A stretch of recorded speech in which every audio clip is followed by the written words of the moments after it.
जय श्री कृष्ण। श्रीमद् भागवत गीता के 16वें अध्याय का महात्म्य।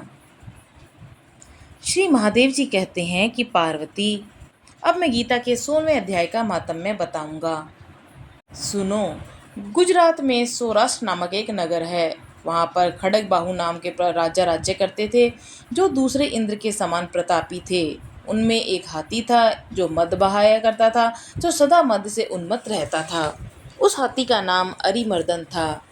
एक दिन रात में वह हठात सांकल और लोहे के खंभों को तोड़ फोड़ कर बाहर निकल गया।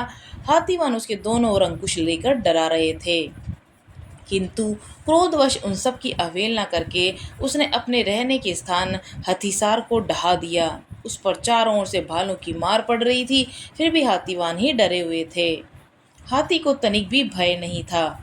इस कौतूहलपूर्ण घटना को सुनकर राजा स्वयं हाथी को मनाने की कला में निपुण राजकुमारों के साथ वहां गए। आकर उन्होंने उस बलवान दंतेले हाथी को देखा। नगर के निवासी अन्य काम धंधे की चिंता छोड़ अपने बालकों को भय से बचाते हुए बहुत दूर खड़े होकर उस महाभयंकर गजराज को देखते रहे। इसी समय कोई ब्राह्मण तालाब से नहाकर उसी मार्ग से लौटे। वे गीता के 16वें अध्याय के अभ्यम आदि कुछ श्लोकों का जप कर रहे थे। पूर्ववासियों और पिलवानों महावतों ने उन्हें बहुत मना किया, किंतु उन्होंने किसी की न मानी। उन्हें हाथी से भय नहीं था, इसलिए वे विचलित नहीं हुए। उधर हाथी अपने फुत्कार से चारों ओर दिशाओं को व्याप्त करता हुआ लोगों को कुचल रहा था।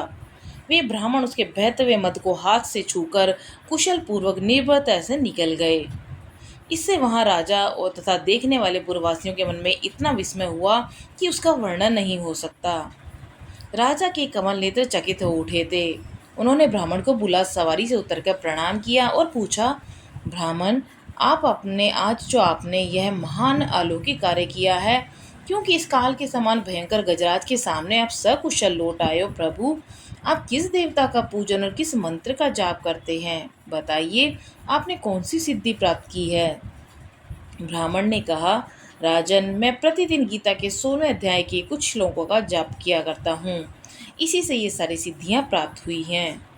श्री महादेव जी कहते हैं, तब हाथी का कौतूहल देखने की इच्छा छोड़कर राजा ब्राह्मण देवता को साथ ले गए अपने महल में आए तथा वहां शुभ मुहूर्त देकर 1,00,000 स्वर्ण मुद्राओं की दक्षिणा देकर उन्होंने ब्राह्मण को संतुष्ट किया और उनसे गीता मंत्र की दीक्षा ली।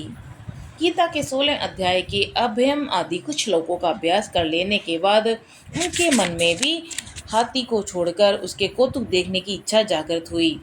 फिर तो एक दिन सैनिकों के साथ बाहर निकलकर राजा ने हाथीवानों से उसी मत गजराज का बंधन खुलवाया। वे निर्भय हो गए। राज्य के सुख विलास के प्रति आदर का भाव न रहा। वे अपना जीवन तृणवत समझकर हाथी के सामने चले गए। साहसी मनुष्यों के अग्रगण्य राजा खड़ग बाहु मंत्र पर विश्वास करके हाथी के समीप गए और उसके मद की अनवरत भय धारा बहते हुए उसके कंठ स्थल को हाथ से छूकर सकुशल लौट आए। काल के मुख से धार्मिक और खल के मुख से साधु पुरुष की भांति राजा उस गजराज के मुख से बचकर निकल आए। नगर में आने पर उन्होंने अपने राजा कुमार को राज्य पर अभिषेक किया और स्वयं गीता के 16 अध्याय का पाठ करके परम गति को प्राप्त हुए। जय श्री कृष्ण।